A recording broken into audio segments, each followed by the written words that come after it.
यदि आप 2025 का यूपीएससी प्रीलिम्स का एग्जाम देने वाला है तो आपके लिए यह वीडियो ना बहुत बहुत ज्यादा इंपॉर्टेंट होने वाला है। क्यों?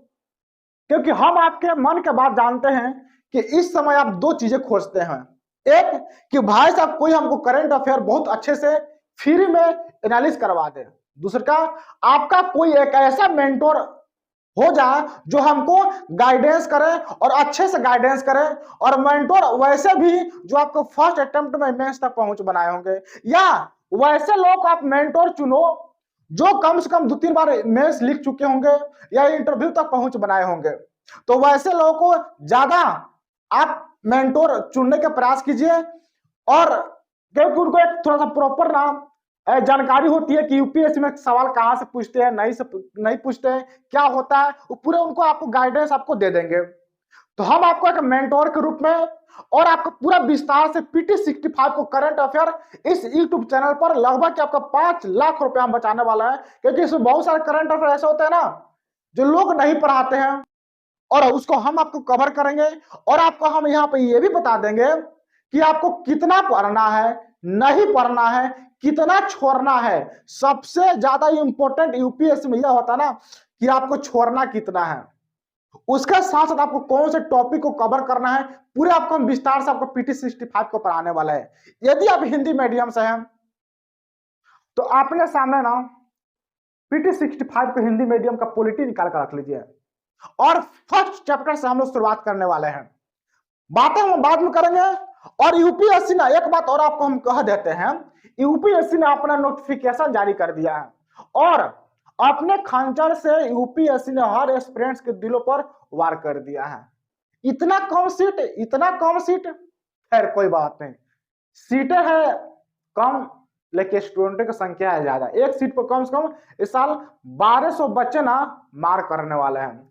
तो आपको तैयारी बहुत रफ्तार करनी होगी, दिन रात एक करना पड़ेगा, ठीक है। और आपका जो कंपटीशन है ना वो नए नए स्टूडेंट्स तो नहीं है जो फर्स्ट अटेम्प्ट देने वाले हैं। आपका कंपटीशन उनके साथ है जो 2-3 अटेम्प्ट देकर मेंस तक, इंटरव्यू तक पहुंच बनाए हैं। ध्यान रखिएगा। आइए हम लोग क्लास के स्टार्ट करते हैं। पहला जो टॉपिक होगा वो होगा पॉलिटी का। पॉलिटी में जो फर्स्ट चैप्टर होगा आप उठा के देखिए ना, आपके पास मिल जाएगा, ठीक है। अभी तो इस पर नहीं लगा है बोर्ड पर, लेकिन आप निकाल कर देखिए फल का जो चैप्टर मिलेगा वह मिलेगा एक राष्ट्र एक चुनाव, 1 नेशन 1 इलेक्शन के बारे में मिलेगा, ठीक है। तो मैं के देख लेता ना, हुआ क्या कि कल वीडियो बना दिया। अब वीडियो बना दिए 40 मिनट तक हम आपको पढ़ाते रहे करंट अफेयर, लेकिन बाद में मालूम चला कि ससुरा हम माइक ऑन नहीं किए, दिमाग खराब हो गया, सिर्फ 2 वीडियो नहीं बनाया हम। जो सबसे पहला टॉपिक है पॉलिटी का, उसका नाम है भाई साहब 1 नेशन 1 इलेक्शन, मतलब एक राष्ट्र एक चुनाव। मतलब कि देश में एक साथ ठीक चुनाव करवाया जाए, that is the 1 nation 1 election. मतलब यह हुआ कि चुनाव आयोग के द्वारा यह देखा गया कि भाई साहब साल भर देश में हर कोने में किसी न किसी क्षेत्र में, किसी न किसी विधान क्षेत्र में या चुनाव क्षेत्र में चुनाव होते ही थे, जिसके माध्यम से सरकार चाहकर भी उस देश का, अपने राज्य का, अपने निर्वाचन क्षेत्र का विकास नहीं कर पाती थी। मतलब सरकार को योजना पारित की, वह योजना पारित होते होते और लागू होते होते तभी क्या हुआ कि कोई चुनाव आ गया। चुनाव की वजह से वह योजना पारित नहीं हुआ, वह योजना लागू ही नहीं हुआ, जिससे वजह से सरकार चाह कभी वह काम नहीं कर पाती थी। कोई सड़क निर्माण हो रहा है, तभी क्या हुआ, चुनाव आ गया, जिससे वह सड़क बाधित हो गया। कोई व्यक्ति जैसे अपना कार्य का शुरू किया और अपने क्षेत्र का विकास करने के बारे में सोच ही रहा था, तभी क्या हुआ, चुनाव आ गया, और चुनाव में बेचारा बिजी हो गया, जिससे वह चाह कर भी आपको विकास नहीं कर पाता था। विकास में रुकावट सबसे बड़ा जो आता था ना, वह था आपका चुनाव, जिसके वजह से सरकार ने सोचा, यानी चुनाव आयोग ने सोचा कि भाई साहब काहे ना एक साथ ही चुनाव करवा जाए, जिससे विकास भी होगा और सरकार खुलकर अपना काम कर पाएगी। इसके लिए 129वां संविधान संशोधन लाया गया लोकसभा में।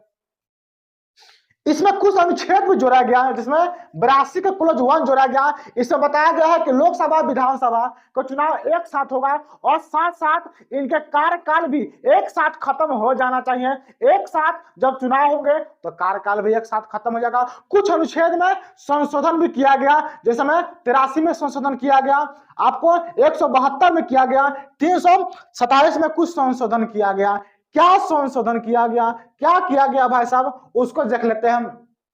83 में बताया गया है असमाप्त अवधि की परिभाषा दिया गया है। लोकसभा के समय से पहले विघटित पर मध्य अवधि चुनाव के बारे में बताया गया है। नई लोकसभा का कार्यकाल असमाप्त अवधि तक सीमित के बारे में बताया गया है। बिल्कुल भी समझ में नहीं आया, कोई बात नहीं।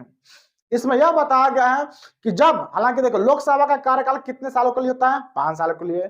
अब लोकसभा 5 साल तक, उसका कार्यकाल 5 साल तक पहुंचने से पहले लोकसभा विघटित हो गया। अब उस पर जो व्यक्ति जो अब बैठेगा वो बाकी के कार्यकाल से बैठेगा कि पूरे कार्यकाल के लिए बैठेगा। 5 साल का होता है लोकसभा का चुनाव। 2 साल पहले ही आपको सरकार या लोकसभा चुनाव, मतलब लोकसभा भंग हो गई, विघटित हो गई। अब जो व्यक्ति जो बैठेगा वो आपको बाकी के 3 सालों के लिए बैठेगा कि पूरा 5 साल के लिए बैठेगा। अगर 5 साल के लिए बैठेगा तो फिर दोबारा चुनाव करवाया जाएगा, जिससे असमानता उत्पन्न हो जाएगी। इसीलिए बाकी के 3 सालों के लिए वो व्यक्ति गद्दी पर बैठेगा। इसकी जो बात कहा गया है वह 83 में संशोधन किया गया है। लोकसभा का बात हम कर रहे हैं। उसी प्रकार 172 में विधानसभा के बारे में कहा गया है कि अगर कोई विधानसभा समय से पहले विघटित हो गई तो उस पर जो गद्दी पर जो व्यक्ति बैठेगा वह बाकी यानी शेष समय के लिए बैठेगा, ना कि पूरे समय के लिए बैठेगा। वह 172 में लिखा गया है।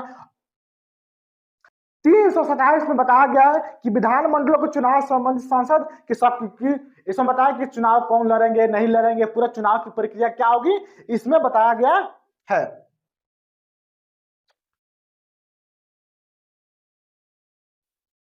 हालांकि इसमें परिभाषा भी दिया गया, जिसमें लोकसभा, राज्य विधानसभा, नगर पालिका, पंचायतों को चुनाव एक साथ करा देना है, उसी को बोलते हैं वन नेशन वन इलेक्शन। ठीक है। अब इसका मतलब ये थोड़ा कि भाई साहब चुनाव एक के साथ हो जाए। पहले देश में ना एक साथ ही चुनाव हुआ करते थे। पहले देश में एक साथ ही चुनाव हुआ करते थे। इधर ना भाई साहब चुनाव अलग अलग होना शुरू हो गया। कब होते थे? 1951 में, 52 में, 57 में, 62 में, 67 में लोकसभा विधानसभा के चुनाव एक साथ ही हुआ करते थे। लेकिन 1968 में, 69 में देश में बहुमत की सरकार हो गई। लोगों ने दल बदलना शुरू करना शुरू कर दिया। एक स्थान से भागकर दूसरे पार्टी में भागना स्टार्ट कर दिए, जिससे वजह से बहुमत की सरकार बननी हो गई। अब वह जो चुनाव एक साथ था, अब वह टूटकर अलग अलग क्षेत्र में चुनाव होना स्टार्ट हो गया, यानी 70 से होना शुरू हो गया पूरे देश में। उसमें बहुमत का सरकार और लोगों ने दल बनाना शुरू कर दिया और एक दल से दूसरे देशों दलों में भागना शुरू कर दिया, जिससे वह से उसी समय से देश में एक साथ एक चुनाव खत्म हो गया। अब अलग अलग चुनाव होना स्टार्ट हो गया। ये था पहला टॉपिक। क्या आपको पहला टॉपिक समझ में आया? लाइक कीजिए, कमेंट कीजिए, सब्सक्राइब तो बिल्कुल फेंक कर मारिए वही प्यार से। नेक्स्ट टॉपिक और बढ़ते हैं हम लोग। नेक्स्ट टॉपिक नाम है परिसीमन आयोग। एग्जाम में इस साल यूपीएस में परिसीमन आयोग से सवाल पूछा था कि 2023 तक कुल कितने परिसीमन आयोग थे, तो टोटल आपके 4 थे।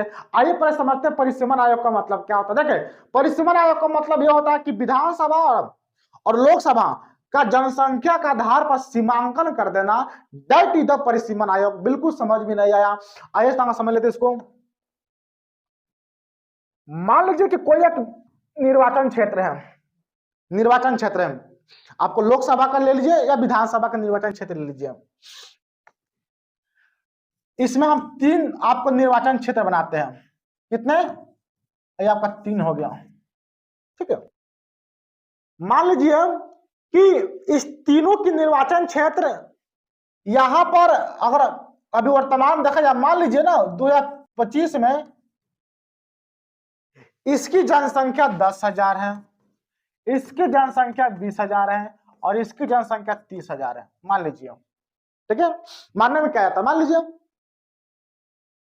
5 साल के बाद क्या हुआ, 2030 तक इसकी जनसंख्या बढ़कर हो गई भाई साहब 50,000, इसकी जनसंख्या बढ़कर हुई 70,000 और इसकी जनसंख्या बढ़कर हुई 40,000। क्या हो गई? 40,000 हो गई। अब यहां पर देखिए कि अब यहाँ के निर्वाचन क्षेत्र, यहाँ के निर्वाचन क्षेत्र, यहाँ के निर्वाचन क्षेत्र को आपने जनता का भलाई करने के लिए, विकास करने के लिए बहुत सारे बाधाएं उत्पन्न हो जाएगी। तो इसका मतलब यह हुआ कि इन सभी जनसंख्याओं को समान रूप से बांटने के लिए, मतलब कि यहाँ पर अगर पूरा मिलाकर देखा जाए तो 50, 70, 7, 120, 120 इधर कहते हैं 100 आपको 60, कितना हो गया? 160। तो समान रूप से अब सभी का जनसंख्या के आधार पर सीटें दिया जाएगा कि मतलब यहां पर अगर देखा जाए तो कुछ जनसंख्या यहां पर दिया जाएगा, जो जनसंख्या यहां पर दिया जाएगा वही जनसंख्या यहां पर दिया जाएगा, वही जनसंख्या यहां पर दिया जाएगा। अब ये जो समान जो जनसंख्या दिया गया ना, जनसंख्या के आधार पर जो वोट जो सीट दी गई, क्यों दी गई? क्योंकि अब सीमांकन कर दिया गया, परिसीमन कर दिया गया। शायद आपको समझ में नहीं आया, फिर एक सरल शब्दों में समझाते हम। जब कोई भी क्षेत्र होता है तो कहीं पर जनसंख्या ज्यादा होता है, कहीं पर जनसंख्या कम होता है, कहीं पर जनसंख्या बहुत कम होता है। जहां पर जनसंख्या ज्यादा होता है तो वहां के लोगों को विकास करने में थोड़ा समस्या उत्पन्न होती है, और जहां पर जनसंख्या कम होता है वहां पर विकास थोड़ा ज्यादा हो जाता है। अब इस असमानता को दूर करने के लिए अब सभी के जनसंख्या को एक साथ लाया जाएगा, मतलब समान समान जहां पर जनसंख्या कम है उसको तो ऊपर रखा जाएगा, जहां पर जनसंख्या बहुत ज्यादा है उसको तो कम किया जाएगा। इस प्रकार जो कम ऊपर नीचे किया गया इसी को बोलते हैं परिसीमन।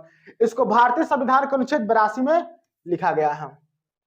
ठीक है, अभी तक परिसीमन 4 किया गया है, एक 1952 में, 1963 में, 1973 में, 2002 में परिसीमन कहा गया है। परिसीमन आयोग का जो निर्णय होता है वो अंतिम माना जाता है, इसको आप किसी भी न्यायालय में चुनौती नहीं दे सकते हैं। ठीक है, अब इस प्रकार वही चीज आ गया। अच्छा, नेक्स्ट टॉपिक का नाम है भाई साहब आपको क्या?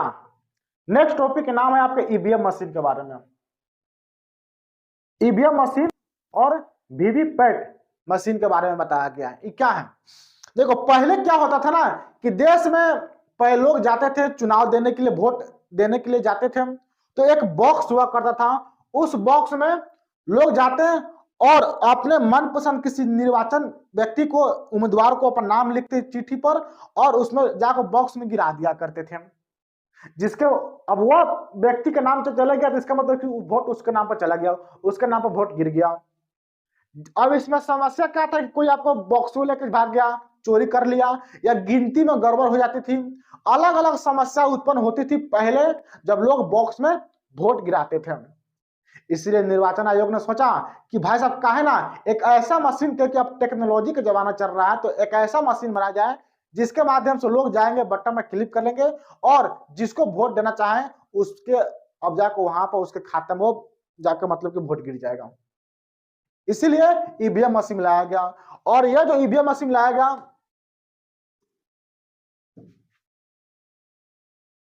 इसके भारत में बनाने वाला जो कंपनी है आपको electronics corporation of India limited यानी ECIL है, और एक है भारत इलेक्ट्रॉनिक्स लिमिटेड यानी BEL है। और निर्वाचन आयोग तो इसका विकास तो कर भी करता है, इसमें कोई दोहराए तो है ही नहीं भाई साहब।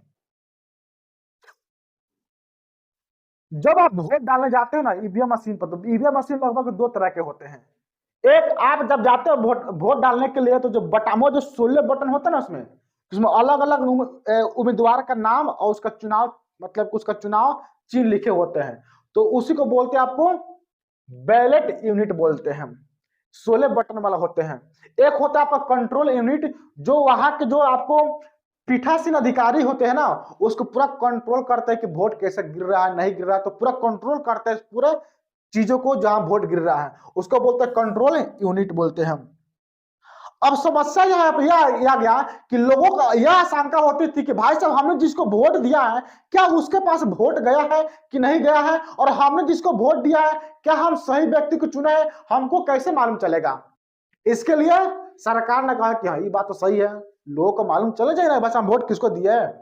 तो उसके लिए एक और मशीन लाया गया जिसका नाम था वीवीपैट, वीवीपैट उसी ईवीएम मशीन के साथ एक बगल में चिपका दिया गया और उससे 7 सेकेंड का एक कागज निकलता था। उस कागज के माध्यम से लोग यह जान पाते थे कि हाँ भाई साहब हम जिसको वोट दिया ना, मतलब कि हम चलो भाई साहब उस व्यक्ति के पास वोट चला गया, मतलब हमने किसी खराब व्यक्ति को चुन लिया है।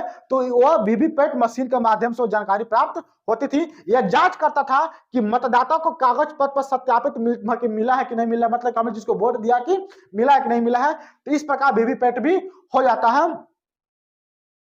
इन सभी का प्रयोग जो सबसे पहले किया गया था वो 2017 में गोवा विधानसभा के चुनाव में किया गया था। पूरे देश में 2019 से लागू कर दिया गया था। ठीक है, अब इसका लाभ हानि भी देख सकते हो।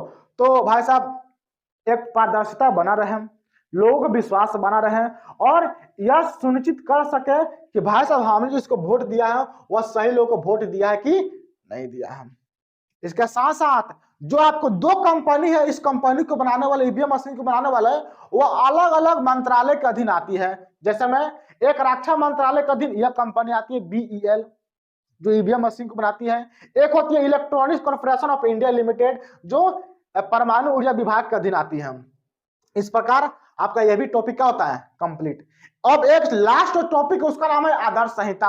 आदर्श संहिता का मतलब क्या हुआ कि कोई भी उम्मीदवार जब चुनाव पर खड़े होते थे, चुनाव जब लड़ते थे, तो वह चुनाव रैली निकालते थे, गांवों में अलग अलग क्षेत्रों में जाते और कहते हैं कि भाई साहब आप हमको वोट दो, यदि आप हमको वोट दोगे तो क्या होगा, हम आपके घर में 5 मंजिला, मतलब कि आपको हम 5 मंजिला घर बनवा देंगे, नहीं आपकी बेटी को हम 5 करोड़ रुपए देंगे शादी करने के लिए।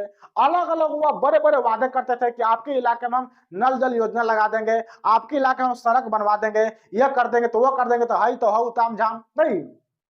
और चुनाव तक वह किसी भी नियमों का पालन नहीं करते थे, कहीं मुर्गा चल रहा, कभी बहुत सारे ताम झाम करते थे वह उम्मीदवार जो चुनाव लड़ते थे।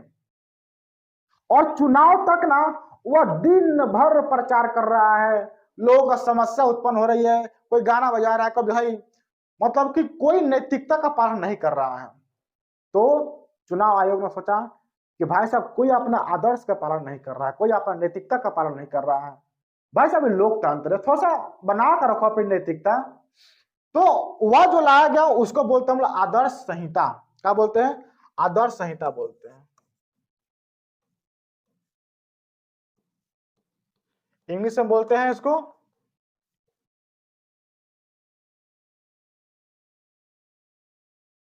मॉडल कोड ऑफ कंडक्ट, आदर्श चुनाव संहिता।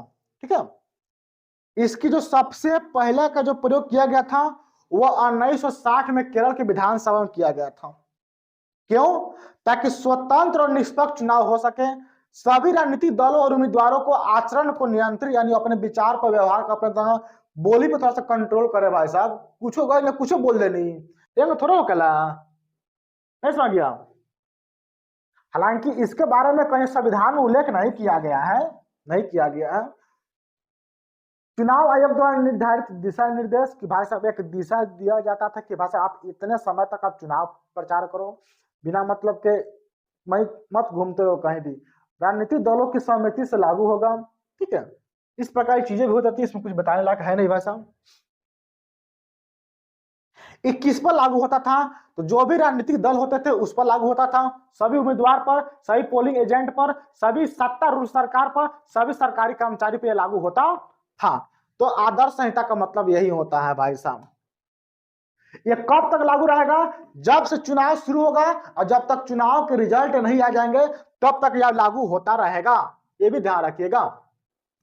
यदि कोई व्यक्ति इसका उल्लंघन करता है तो कोई इसका कानूनी अधिकार नहीं है कि वो व्यक्ति को दंड दिया जाएगा। कुछ संशोधन किया गया संविधान में, कुछ संशोधन किया गया कि उसको दंडित किया जा सकता है। वह दंडित जो हो सकता है होगा वह होगा लोक प्रतिनिधित्व अधिनियम 1951 की तहत होगा।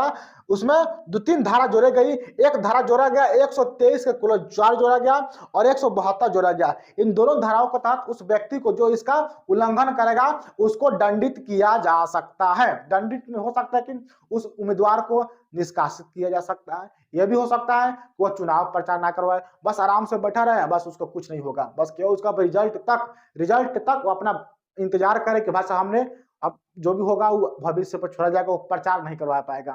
तो इस प्रकार लोग अपने चुनाव में कुछ नैतिकता का पालन करें, कुछ आचरण का पालन करें, अपने बिहेव थोड़ा अच्छे से बनाकर रखें। इसी को बोलते हैं आदर्श चुनाव संहिता।